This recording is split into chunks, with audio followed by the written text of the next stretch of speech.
Siya si Monet. Siya ang kitchen manager at head chef natin dito. Siya yung talagang katrabaho natin dito dahil siya yung nagre-report sa atin ng mga kailangan natin sa kitchen. Ang isa pang dapat natin tutukan dito ay ang mga machines. Kailangan ma-check mo sila lagi kung maayos sila, ha? At sa trabaho natin, kailangan marunong ka ng trabaho ng lahat. Kung kailangan mo sumalo, sasalo ka. Yan mo? Paano yung cellphone eh? Nakikinig ka ba o nagsasayang lang ako ng laway dito? Actually po, ma'am, nagdo-notes po ako. Ito po. Kahit na, hindi mo ba kayang i-memorize lahat ng sinasabi ko? Ha? Dapat ganun. Okay po. Pero, ma'am, question lang po. Eh, hindi naman po kasama sa job description ko yung mag-check ng machine at sumalo ng trabaho ng ibang tao. Yan kayo eh. Kung ano lang gusto niyong gawin, yun lang gagawin ninyo. Hindi ko naman sinabi sa'yo, akuin mo lahat ng trabaho nila, no? Ang sa akin lang, magtulungan tayo dito. Yun ang punto ko. Hindi pwedeng umasa tayo sa mga ibang kasamahan natin. Kuha mo? Okay po. Sorry po. Ito, dito nila nilalagay lahat ng inventory request nila. Si Monet ang nagpipill up niyan. Pagkatapos ipapasa sa'yo, ikaw ang kukontak ng mga suppliers. Bukas, Wednesday, inventory day. So, ina-expect ko na matatapos lahat yan. Ha, Monet? Yes po, ma'am. Naintindihan mo? Ha? Yes po, ma'am.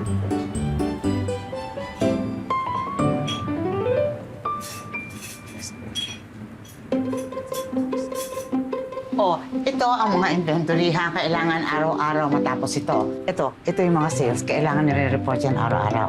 Tapos nandito yung schedule. May mga working students tayo, kaya kailangan sa hapon mo sila ilagay. Huwag mong pagdikit-dikitin yung kanilang day off, ha? Ma'am, hindi po ba kayo na-overwhelm sa dami ng papers dito?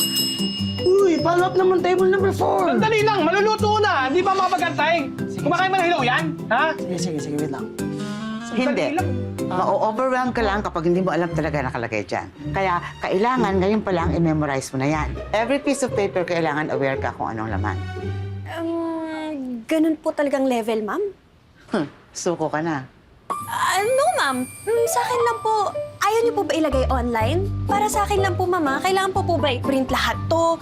Parang ayaw niyo po ba mag-save Mother Earth? Kasi po, pag nasa online, isang Control F lang, tapos yung mga kailangan niyo hanapin, lalabas po agad. Ganun. Yan na ang nakasanayang sistema dito nung madaling intindihin. Bakit papaguhin? Sa akin lang po kasi, ma'am. Teka nga, ano ba experiences mo? Actually, ma'am, this is my first job. But I graduated as summa cum laude in business administration. Plus, I was able to complete attending different seminars and training during my stay in the university. Congrats, nakatapos ka. Pero baliwala lahat ng pinag-aralan mo, no? Marami kang matututunan dito sa trabaho at saka sa mga experiences mo. Kaya ngayon, simulan mo lang na aralin lahat. Yes po, ma'am. Ito na, luto na. Saan na? Ano pang ginagawa mo? Yes po, Punta ka na to. Ako na po. Sige po. Dahan-dahan. Ito. Make sure tama yan, ha? Opo. In English pa, para magbukang magaling. Actually, I graduated summa cum laude.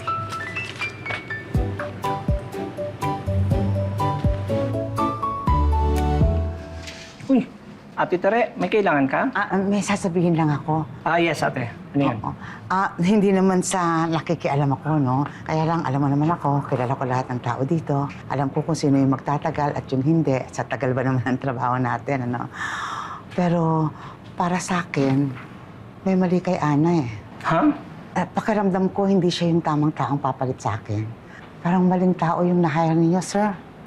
Sorry, ate, ha? Pero isang araw mo pa lang siyang kasama. Tsaka, saan mo naman ako yung naisip mo na yun? Yun na nga eh. Isang araw pa lang pero masama na yung pakiramdam ko sa kanya. Ate, wala ka bang tiwala sa akin? Hindi naman sa ganun. Kaya lang, sana naisama mo ko sa interview. Kasi yung mga magulang nyo, tinatanong yung opinion ko eh bago sila magdesisyon. Para, alam mo na, yung makita ko agad kung swak sa trabahong ginagawa ko o hindi. Ay, hindi kami magkasundo eh. Ate Tere, you need to understand na hindi ako ang mga magulang ko. Meron akong sariling desisyon, meron akong sariling diskarte, and you have to respect it. Wala na kayong magagawa doon. By the way, Ate Tere, Darating nga pala yung food critics natin na si Queen. Please give the best service for her. Meron pa po ba? Sige.